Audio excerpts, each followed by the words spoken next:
Good morning from Singapore, afternoon in some parts of the regions. So I'm Lavinia, representing De Gruyter's APAC Marketing. So welcome to the 8th workshop in this series, which we name Academic Libraries Reimagined. So this is a digital space that we have created to foster knowledge sharing and networking within the librarian community. So this workshop happens every 4 months and it's open to any library professionals who are interested in the topics being presented. So if you look at the slides now, there's a few housekeeping rules. You will notice that your audio and your video has been turned off. And to ask the questions, please type into the chat box and make sure you make it visible to everyone. This session will be recorded and the videos and the PowerPoint slides in the PDF format will be circulated to all registrants. If you have questions that we have not answered during the webinar, please email them to me and I'll share this email again in the post-event email. And then now we move on to the topic of the day, which is on diversity, equity, and inclusion. So this session, we are exploring exactly what does DEI mean and why is it important for libraries today. We will have our speakers sharing examples on how their libraries are tackling this on a practical level. We have with us today Natalie and Kim from National University of Singapore, as well as Auckland University of Technology with us today. So with that, I will now pass on to Natalie to kickstart the session. Thank you, Lavinia. Thanks everyone for attending this session. It's a great pleasure to be here. And thanks to Greta for inviting myself and Kim. If you just give me a moment, let me share my slides. Okay, I trust that everyone can see my slides right now in full screen. So just a bit of introduction about myself and as a preamble as to what I'm going to share. I'm University Librarian at NUS Libraries, but at the same time, I'm also Associate Professor at the Communications and New Media Department. So I wear both academic and administrative hats, I guess. So the topic of DEI is really important for me personally as a researcher as well, because a lot of my work centers on digital inclusion and digital equity. It gives me a lot of pleasure to be working also as a university librarian at NUS Libraries, because I have then an opportunity to apply my research into practice. So in the next few slides, I will share with you what we do at NUS Libraries. And I look forward to having a very robust discussion and question and answer as well. But just a little bit about NUS and NUS Libraries for those who may not know us. So NUS is the National University of Singapore. It is a leading university in Singapore. And of course, at NUS Libraries, we follow kind of NUS vision to also be a leading academic library in Singapore. Exactly what this means is that we want to make sure as a library, we are actually very active and also crucial in supporting our faculty in terms of their research. We want to make sure that our research is impactful, is well communicated. We want to also make sure that our resources as well as our spaces provide a very conducive learning environment. And at the same time, we see ourselves as playing a central role in terms of revitalizing, recreating teaching and learning experiences as well. So, so that's us. And as a university, NUS has in total about 42,000 students, right, including undergrads and graduates, and about 12K faculty and staff in total. So I haven't actually looked up the latest numbers for 2024 yet, right? But this is actually based on 2023 numbers. So NUS Libraries, you notice that it's in plural, right? We have, that's because we have about 7 libraries spread across 3 different campuses, right? So there is a central library. You see my Zoom background, right? That's a beautiful central library in my Zoom background. We also have a Chinese library. and a CJ Core Law Library, which is on the other campus of NUS. We have a music library, business library, which is the Hon Swee San Memorial Library. And we also have actually a library that's based in a residential college, which is what we call library at UTown or YNC, Yale NUS College Library. Our latest addition is actually the merger of two very old libraries, which is the Medicine and Science Library. And it merges both, it brings together both the Science Library and Medical Library at NUS as well. And of course, we have a digital library as well. So NUS Libraries actually has been around for a long time. It's been around since 1905, with the establishment of the Medical Library. So we've been actually working functioning as an academic library for a long time, and many of our collections span across multiple disciplines as well, following NUS as a comprehensive university. Now let me switch to the topic proper, right? So when I was talking to Lavinia about the webinar today, right, we also talked about how important it is to actually be very substantial and real in terms of addressing DEI, right, diversity, equity, and inclusion. So I'd like to now talk about three specific DEI issues that we sort of work on and address at NUS Libraries. The first is what I see as digital inclusion. And to me, what this means is that it's not just providing access, but providing equitable access. It also means that we need to impart actually what we consider to be essential, as well as emerging digital literacy competencies. And on the point about equity, right, it's really about also meeting users where they are. So I think of this as three kind of levels, right? The baseline is in fact access, right? Access to digital devices, digital platforms is actually is most fundamental and essential. And as a library, we avail our spaces and equipment as well as software, digital platforms to ensure that our users actually have that kind of equitable access. But beyond access, right, digital inclusion is very much about literacy as well, digital literacies. And I'll share more in a while about the kinds of digital literacy programs and workshops that we do at NUS Libraries. And the third level is actually also in my own research, quite interesting, right?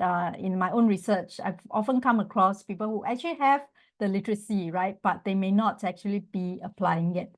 So this really brings to to mind the importance of embedding digital literacy, digital inclusion kind of programs within courses as well. So we also need to actually be actively working on empowering and actually helping users to apply what they are learning through the digital literacy programs and courses. The second sort of DEI issue is about information literacy. And to me, this really means that as a library, academic library, we need to make sure that staff and students are developed as reflective information seekers and users, right? With the ability to critically seek, use, evaluate, organize, and communicate information. At NUS Libraries, we have a framework that we follow in terms of rolling out our information literacy programs as well. Last but not least, diversity, such an important issue as well, right? For us, it really means that we, as an academic library, we need to ensure that the people and the indigenous knowledge that they have, right, from different cultural backgrounds, they are represented and communicated. I will share some examples in terms of how we achieve that as well in a while. So let me start with actually digital and information literacy. I talk about these two a lot together because I also see a lot of convergence between digital and information literacy, right? In the past, it may be possible to talk about information literacy as something quite distinct from digital literacy. But I think in this day and age, in this current media environment and digital environment we have now, where a lot of information literacy also depends on the level of awareness of their digital literacy. I think it's almost impossible to talk about these two actually as if they are separate sort of issues and constructs. So I look at this as actually somewhat actually very convergent areas, right? So let me talk about the first one on digital information literacy.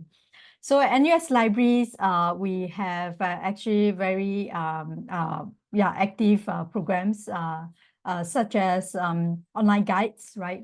To actually allow people, our students, for instance, to download these online guides and actually get to know about various topics, right? So this could be about academic and plagiarism. Plagiarism, academic dishonesty, for instance, right? This could also be about how to search certain databases, how do you find newspapers, how do you find certain resources in our portal, and so on. And some time ago, right, a couple of years ago, we also developed MOOC, right? This is online module that actually students can actually access, right? And as an online module, they are able to learn at their own pace on how do they actually do systematic reviews and searching using our collections. So these are actually incredibly important, especially in terms of actually equipping students and staff with the kinds of fundamental information literacy skills that they need to know, right? So some of our information literacy programs, right? As you can see, we have actually courses that are offered all year round.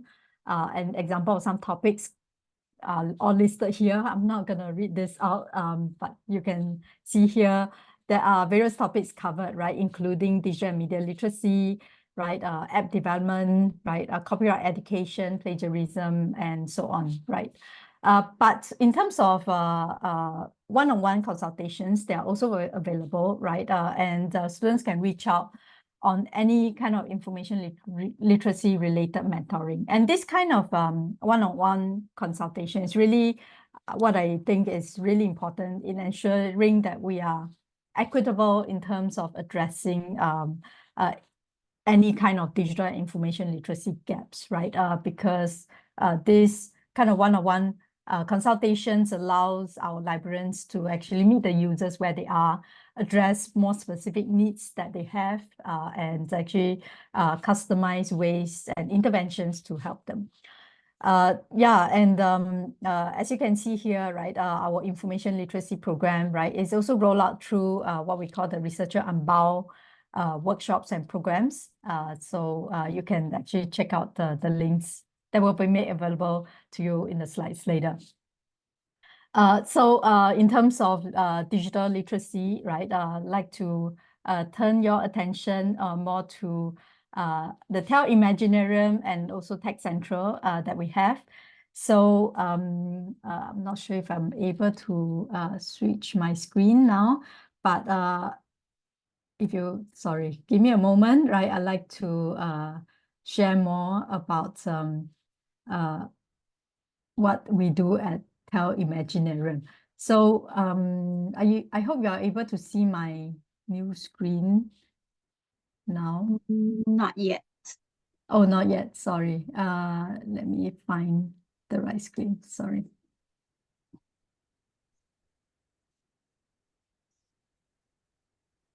I'm sorry, I have too many windows.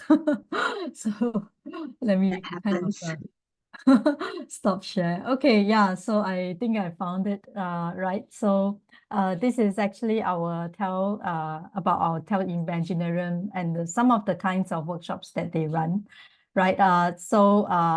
The team, it's a very lean team, but it's our librarians actually offer training in terms of actually through very bite-sized hands-on workshops for students to learn and discover actually emerging technologies, right, such as augmented, virtual, or mixed reality. And it's not just that, right? They also we also have facilities to allow students to come to us and actually consult us, our TEL Imaginarium Tech Central team, in terms of the digital projects that they have, right? There's also 3D printing and 3D scanning facilities that are on hand. Every now and then, the team also organize very fun kind of programs to make learning digital literacy very fun, very enjoyable, and accessible, right? So this is just one example, right? Train to Bishan, right? For those who are fans of the Korean horror flick, horror film, right? Train to Busan, right? It's kind of inspired from that, right? But this is basically a kind of escape room game, right? Where students actually kind of have to solve a series of puzzles and to escape the room, right? In a way, right? So in the process of gaming, they learn how to they learn a variety of digital skills, right? These are also applied with collections, right? Because at the same time, we also want participants to actually discover different kinds of collections that we have at NUS Libraries. So yeah, this was Train to Bishan was, I think, run in 2022, right? And in earlier years, we had other similar kind of gaming like workshops as well. So let me switch back to my slides, right? Okay, so I trust that everyone can see my slides now. So that's actually just the kinds of workshops and programs that we offer to actually ensure that as a community, like our students and staff actually have access to digital literacy programs, and they are able to also have access to equipment, to digital platforms if and when they need it. Yeah, so it's not just immersive kind of technologies, right? We also have very fundamental courses such as PowerPoint, right? And also, yeah, depending on the kinds of disciplines and programs they are enrolled in, 3D modeling would be also quite important for them to learn. Now, let me talk about I think the third issue, right, on diversity that I'd like to share. So in terms of diversity, right, for us, it's really important that we actually make our collections center stage in bridging gaps that we see, right? So these are actually just some examples in terms of how we include other kinds of knowledge, right, in our digital gems. So at NUS Libraries, the Digital Gems project, right, is an ongoing initiative that we have to ensure as much as possible there's open access to actually special collections. So many of these special collections actually bridge gaps that we see in terms of the current knowledge, right? One example is the Hidden Heritage series, right? Which is a series actually exploring Singapore's minority South Asian communities. And for this, it was a collaborative project that we work with faculty from South Asia Studies, right? This series, right, is actually available, right, to NUS faculty and students, right, who would like to find out more about, actually Singapore minority South Asian communities. We also develop actually strategic collaborations to ensure that we have repositories of actually indigenous manuscripts and knowledge, right, that are actually open access. So this is actually just one example of open access repository that we are in the process of developing, where we undertake the work of conserving very old manuscript, right? The Bugis Makassar manuscript, right? We also digitize them We also apply transliteration and translation work on them, right? To better understand, to help researchers to better understand the trade and cultural relations between Bugis, Makassar, and Singapore. So at NUS Libraries, we also have this ongoing digital repatriation project in which our librarians actually go on literally hunts, right, for archival materials to either bring back to Singapore, right, to our collection, or they digitize them. So, so this is actually, we have actually, in fact, created a little YouTube video of this whole project. So I'm happy to share this link with everyone later as well. So with our collections, as I mentioned earlier, we want to be very intentional in terms of how we encounter dominant narratives, right, through the research with collections. So these are just some examples of the ways we actually do this. For instance, yeah, we hold actually programs such as the decolonization dialogues, right, and actually get researchers, and researchers will actually and students participate in this kind of programs to join us in a dialogue about how we can rethink historical narratives, right, that have been influenced by colonial perspectives. We also make available actually rare personal papers, such as the one that you see on the right, right? These are actually personal papers and collections of a very well-known veteran Chinese actor Bai Yan, right? And how through his personal papers, we see the evolution of theater, right? I think it's Chinese theater. It's called 歌舞团, right? In Singapore and Malaya.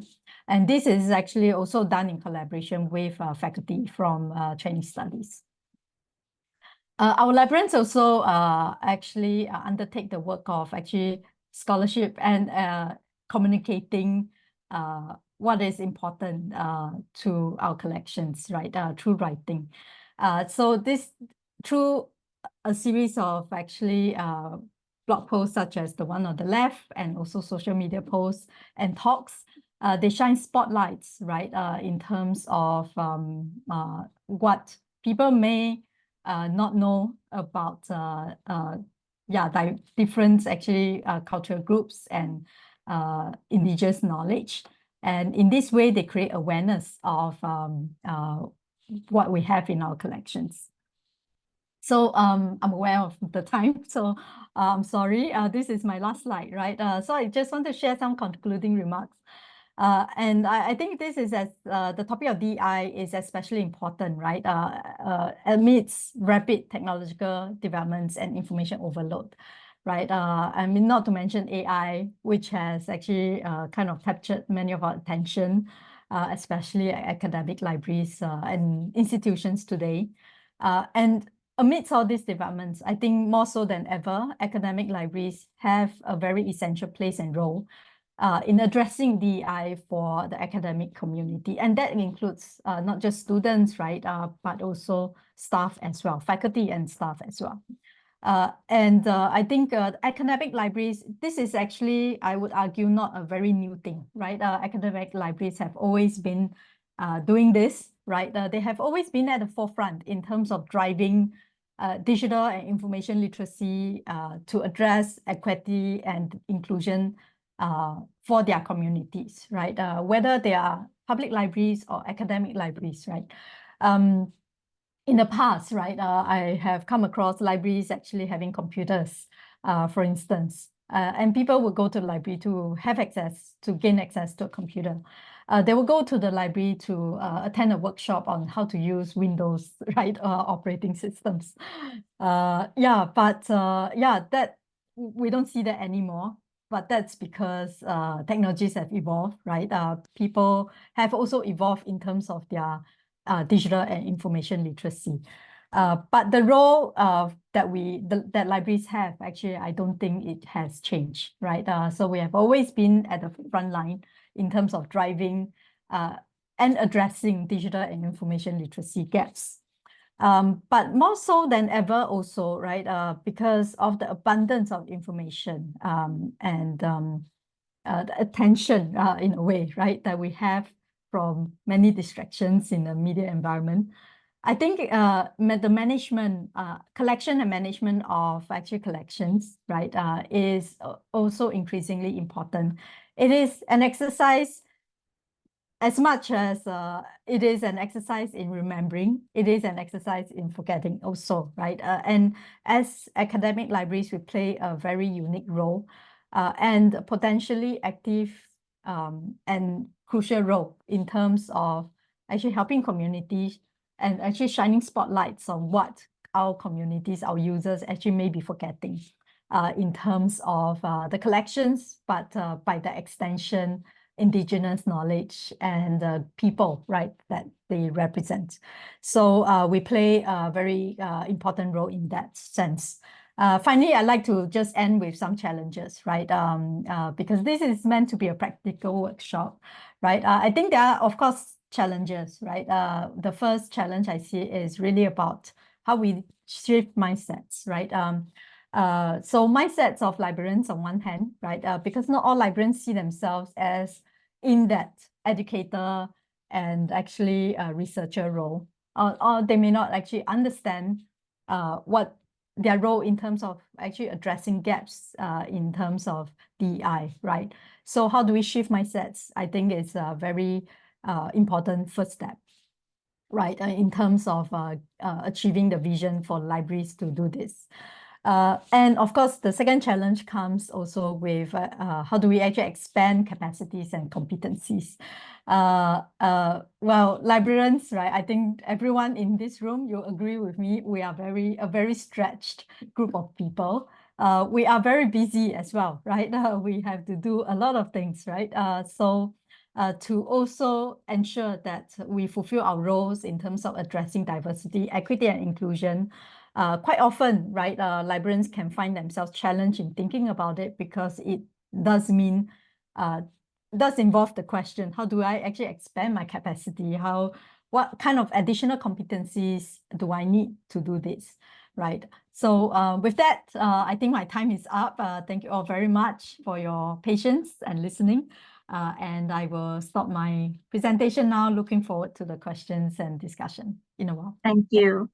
We have a couple of questions, but I will leave it to after Kim's presentations because it might be addressed in her sessions or there might be questions applied to hers as well. So we can move on to Kim before we go into the Q&A, right?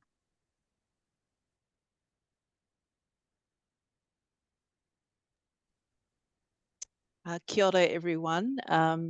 I'd like to start with a karakia, which is a traditional incantation that acknowledges our ancestors.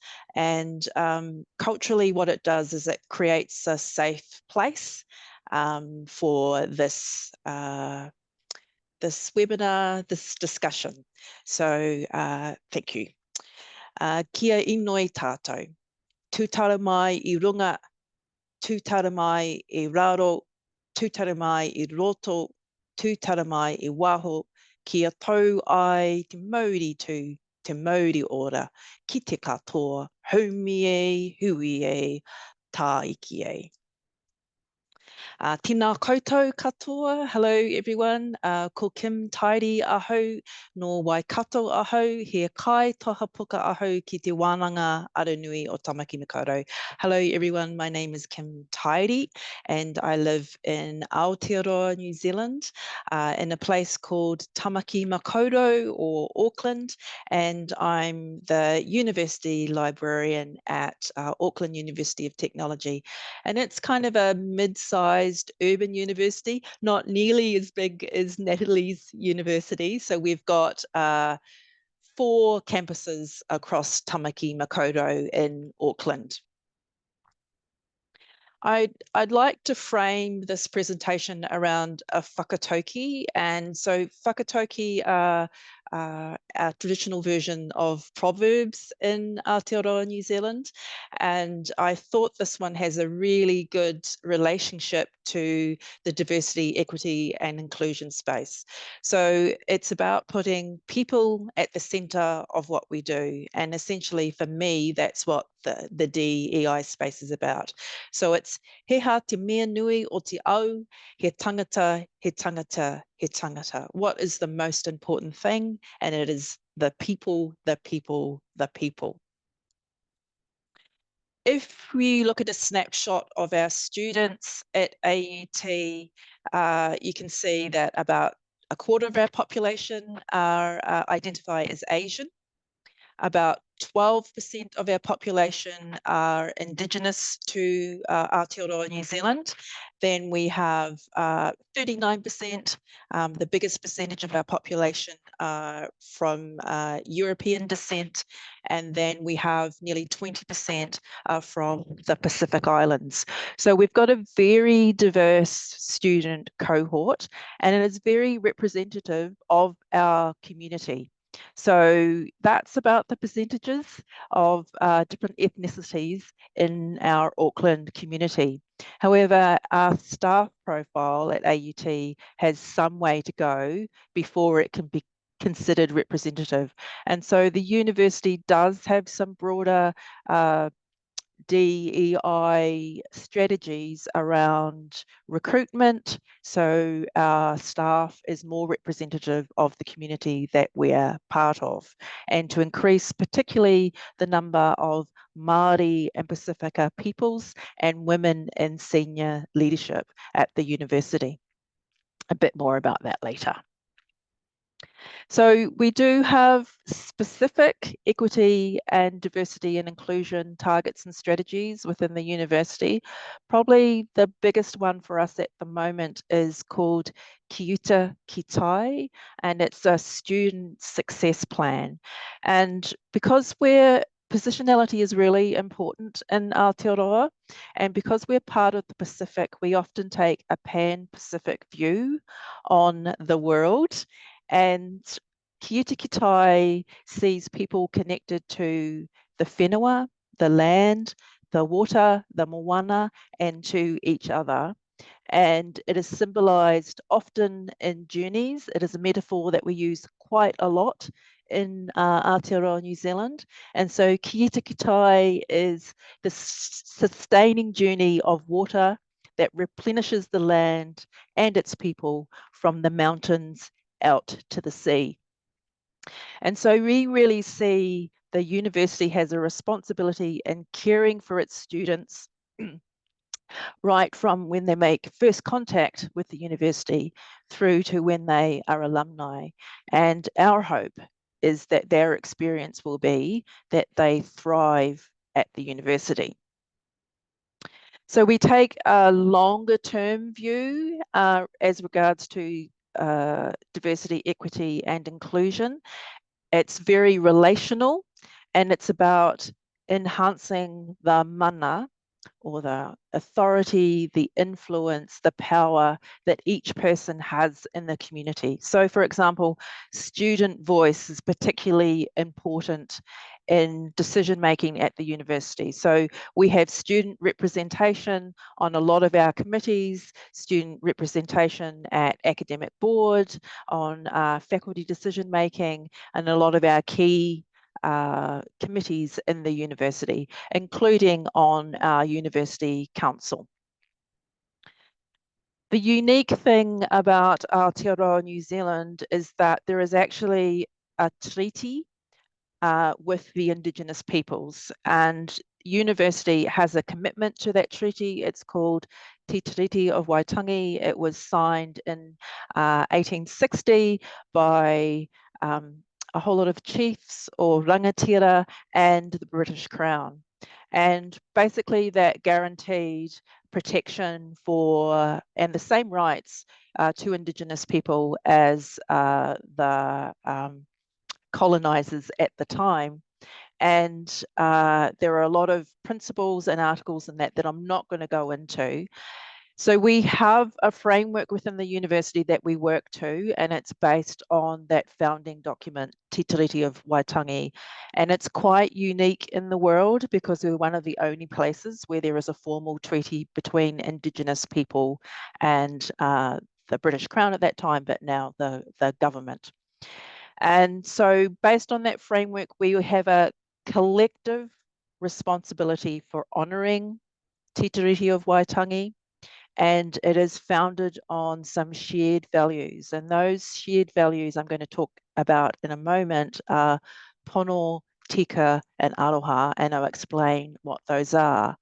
But we also have a commitment to ensure that we acknowledge and redress the enduring harms of colonisation and racism and all forms of discrimination by creating an environment which is uplifting and enhancing for the Indigenous people, the tangata whenua, and the other communities that are part of AUT and Aotearoa New Zealand.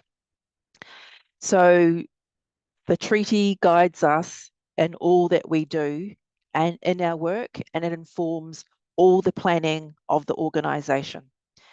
And a big part of that is ensuring that the aspirations of the Indigenous people are met, and that we help our Indigenous people to thrive in the university community.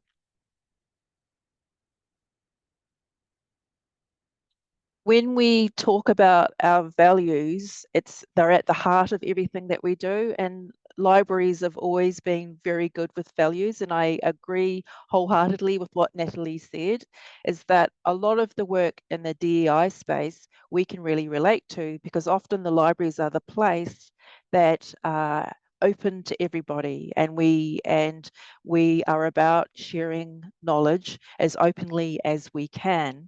So it's not a new space for us. And at AUT, what we hope for is that the experience that people have is done the right way with integrity, but also with compassion and love and empathy. So whatever happens in the university environment, that is uplifting for everybody in the community. And it shapes how we do everything. Aroha is a concept in te reo Māori, in te ao Māori, in the Māori world, which is about really lifting up people and having mutually beneficial relationships. And that's why everybody's voice is important. So it's about doing the right thing with compassion and care. So Natalie did talk about building competency and capacity in libraries, and that's a really important piece of work, particularly in this space. We need to respect that there are different views, and we need to continue to support our marginalised communities, and that involves sharing power and understanding. So we have a program at AUT that looks at many different aspects of being a good ally and understanding our place in the world. So we've got a program around allyship and what it means to be a good ally, to support diversity and equity and inclusion. We have an education program around treaty, so trying to understand what that is and the history of colonisation and the move towards post-colonisation and indigenisation. And then we have some group projects so people can work on things together in the DEI space. We look at our values in quite a lot of detail and how we enact them and what it looks like to live your values in the organisation. We also have the opportunity for people to learn te reo Māori, which is the official language of Aotearoa New Zealand, and also tikanga, which is customary practices, and we use a lot of them in our day-to-day working life here in Aotearoa. And then also we have a module on racial equity and anti-racism. So what does racism look like? How do we stop it? How do we call that sort of behaviour out? And how do we address those things when they happen in the workplace? Because I'm Indigenous and I am the only Indigenous librarian, university librarian in Aotearoa, I have to lay my biases on the table. I feel very strongly about DEI, and I've been very fortunate that I've been able to work in a space that allows me to do work that has benefit for my people. And the really rewarding thing about working in the space of diversity, equity and inclusion is that it benefits everybody, not just Indigenous people. And so we've been doing quite a lot of work around indigenisation here at AUT. It's very much being collaborative, and collaborative not only in the organisation but with other academic libraries across Aotearoa, New Zealand. We have a strategic program of work as the Council of University Librarians in Aotearoa around indigenisation and around equity and diversity and inclusion. It's very important to us. We want to be working on things together that are values-centred, build cultural capacity, and of course Te Tiriti-led, where our treaty sits at the heart of all that we do. This is a quote from my colleague right across the road from me. So when I look out the window, I see University of Auckland. I'm at AUT and my colleagues are very, very close. And Sue Roberts is the university librarian at University of Auckland. And she said one of the really important things about working in this space is that we need to create and empower Indigenous people at all levels of our organisation. It's about sharing power. It's also about leaders being visible and vulnerable and leading from a place of doing the right thing and being very deliberate in their support for doing DEI work together.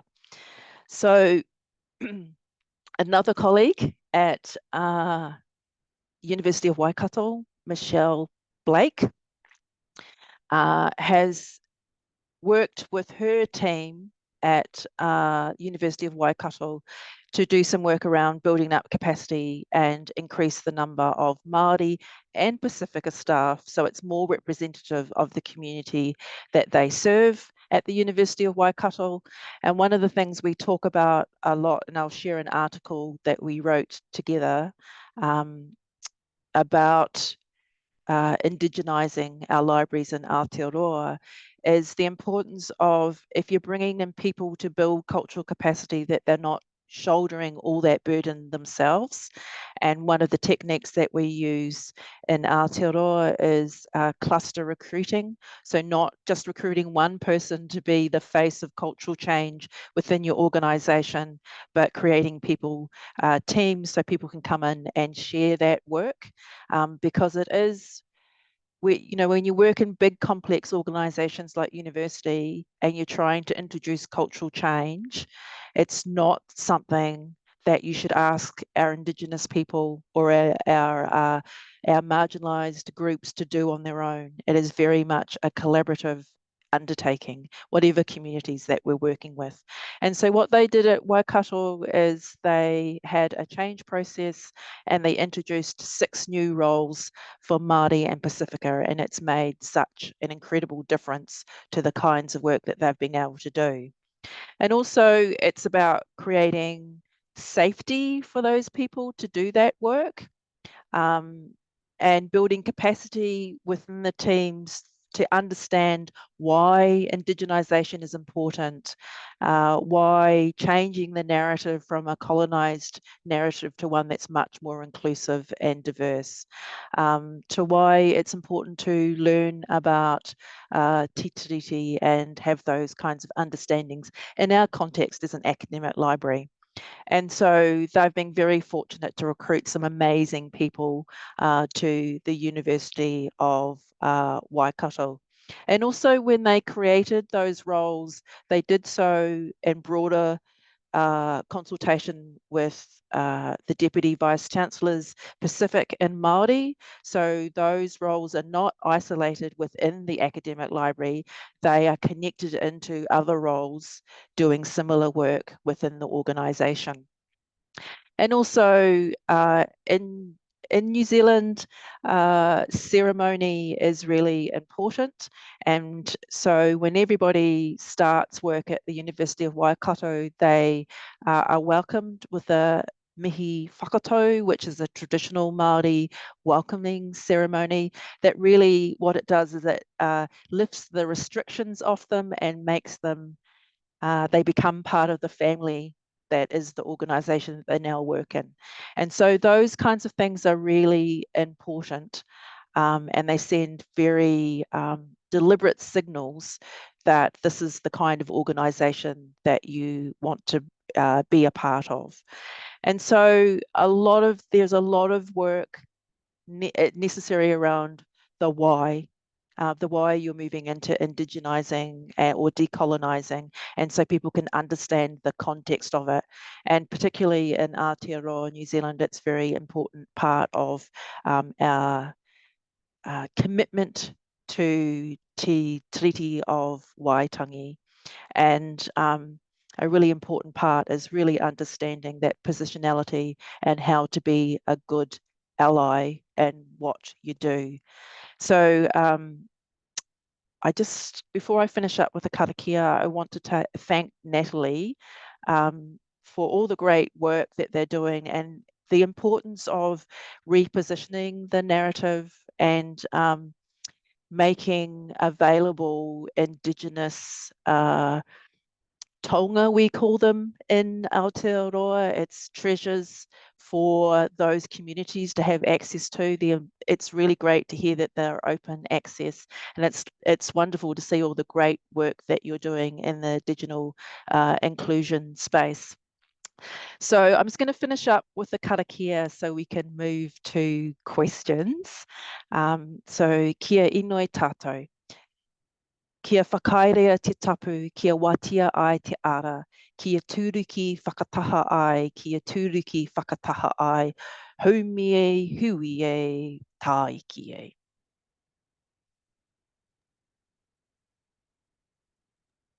Thank you. Thank you both so much. We have quite a busy chat box going on. So we will start addressing them. So we do have a general questions about inclusion. From I believe she's from Australia, New Zealand. Yeah. And so it's a question about whether, does the term inclusion comes to mind when libraries are planning out all this initiative and projects to include people of all kinds and groups, the minorities and etc., and making sure that they can access the resources that you guys have depicted in the sessions equally with the mainstream groups. Either of you could help to answer that. Yeah, I'll go first because I'd like to thank Kim for her wonderful talk as well. Really enjoyed it, Kim. So inspirational. Thank you for the question. I think it's a great question because I agree very much with you, right? The term inclusion almost has this, it alludes to a certain group that is doing the work of inclusion, right? Who is doing that work or has that power to include others? And by that token, what that powers look like can also shape how others are included. So I agree very much that sometimes this term can be problematic, right? But how I I think about inclusion is this, right?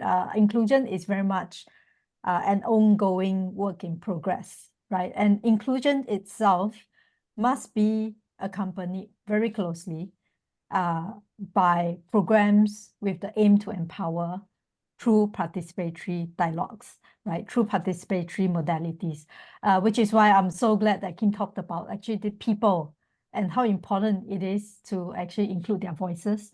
So I think of inclusion as not just like, okay, here's a checklist of how many collections we make available, right? But really about how we see it as a work in progress.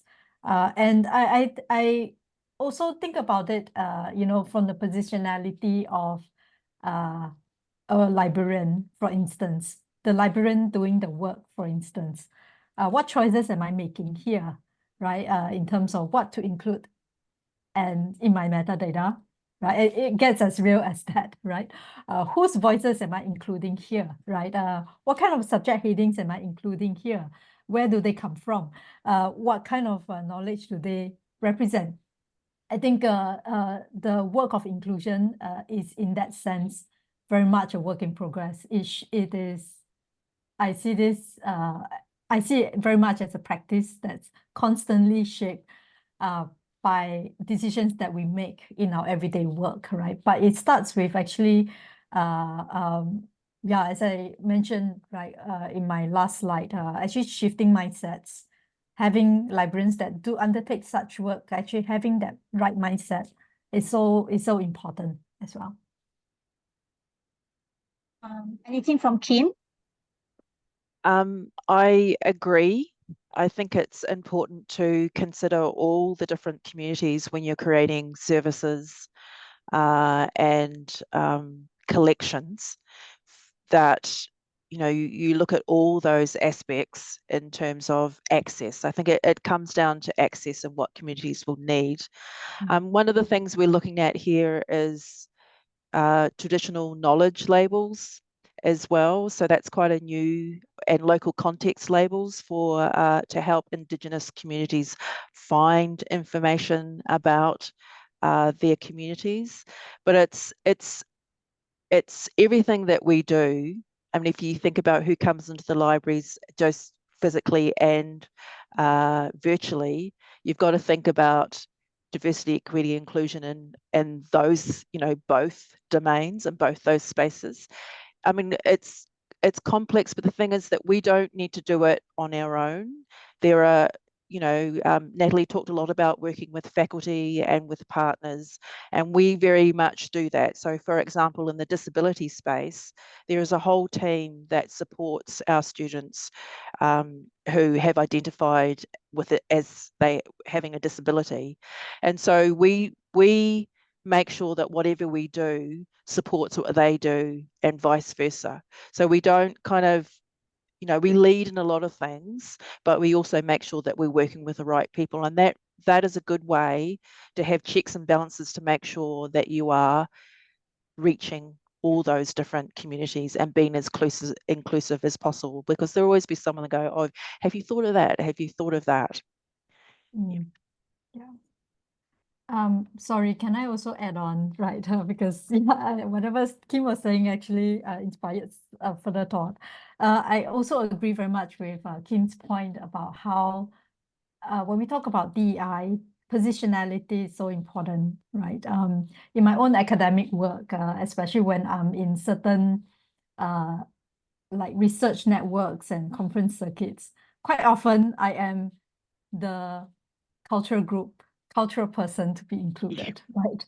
But as a Chinese person in Singapore, I am actually, I actually belong to the dominant narrative and the dominant group. So in that sense, it is so relative and positionality. The positionality is so important as well. Let's move on to the next question from Japan. So she mentioned that she agreed that diversity is very important for the library communities, not only for nationality wise, but also in terms of gender and personality. Japan itself is not accustomed to diversity because of historical backgrounds and legacy. So could you both guys just give a few advice or initiatives that respect the diversity, how to decrease the gap? Yeah, sure. I think I think I alluded to it earlier in my response. I think for me it begins with actually as if we are talking about a library, it begins first with the librarian having that mindset, right?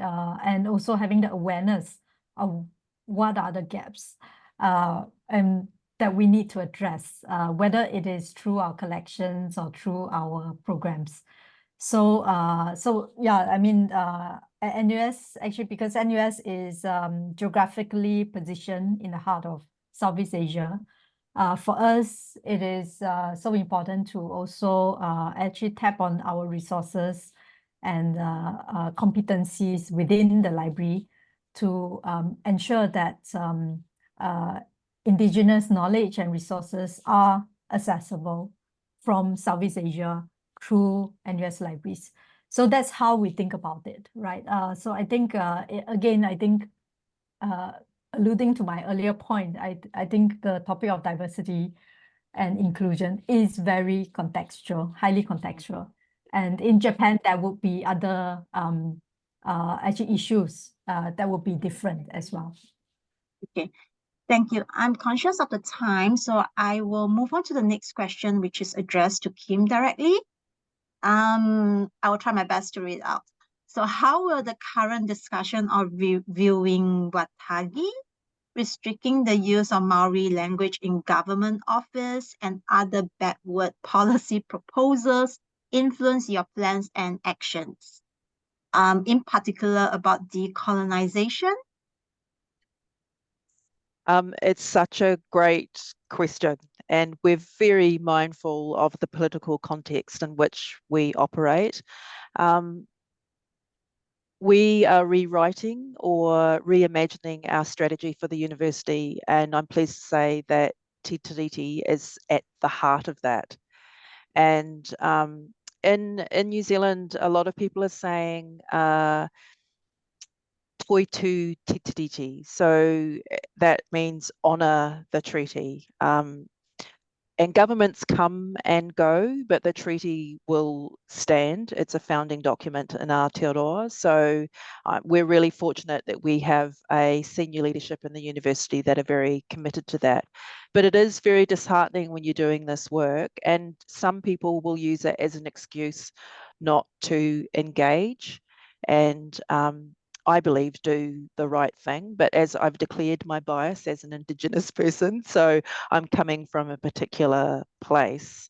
But it is part of our university strategy. It's been agreed to by our council, our executive, our deans. So it is the path that we're on. But we always need to be mindful of the context that we work in. But I don't think it's going to change our direction as a university for now. And I always say, let the people speak. They spoke, they voted this government in. And, people power hopefully will change that. You might have to take that bit out. But, yep. Okay. And just to add on, any measures at AUT at the moment to preserve Indigenous literature?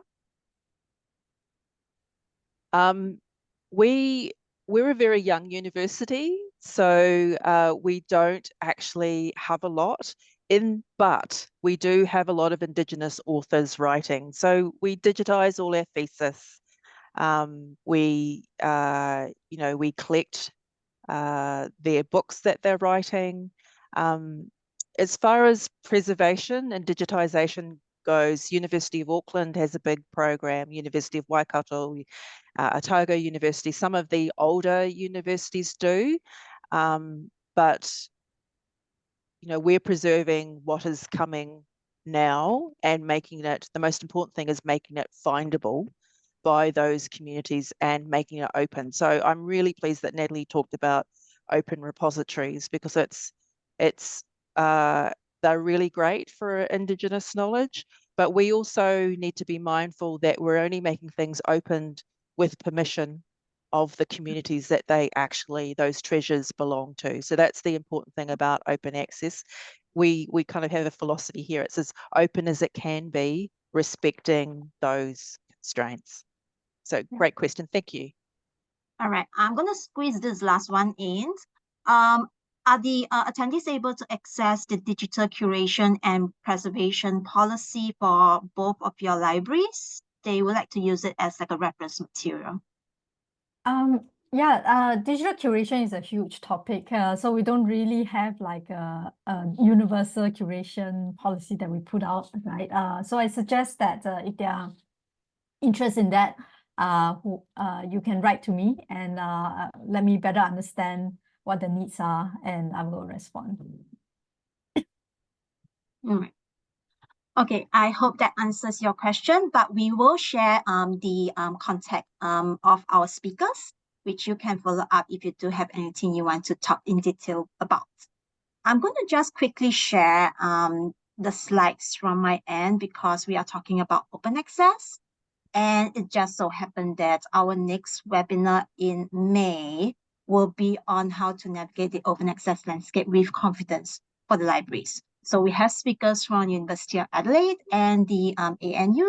So please do join us in the next invitations that we're going to send out to everybody as well. So I'm going to stop share, and we are 3 minutes past our sessions. So I appreciate everyone who has stayed with us so far.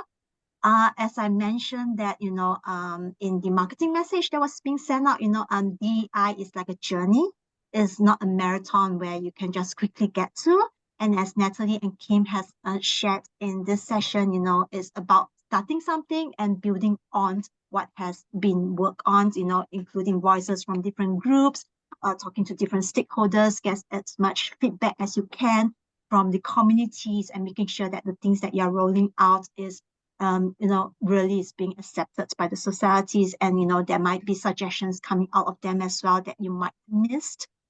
So I think communication is also a key component in the DEI initiatives, and especially in these regions where we have previously talked about APAC being so diversified in terms of cultures, languages. There is really no one size that fits all kind of approach. But we do hope that what has been shared today by the two libraries will give you a glimpse of what might work in your environment, and something to take away with you today, and start a conversation with your team or management, how to get things going. So appreciate everyone who has joined us so far. And before we end, I would also like to send an open invitations to anyone here who wants to speak in the sessions. You'll be able to find more on how to participate or even recommend your peers in our post-event email. So I wish everyone a very good afternoon or evening, and then I will see you guys in May again. All right, thank you so much. Thank you, everyone. And thank you to Natalie and Kim. Okay. Thank you, everyone. Bye-bye.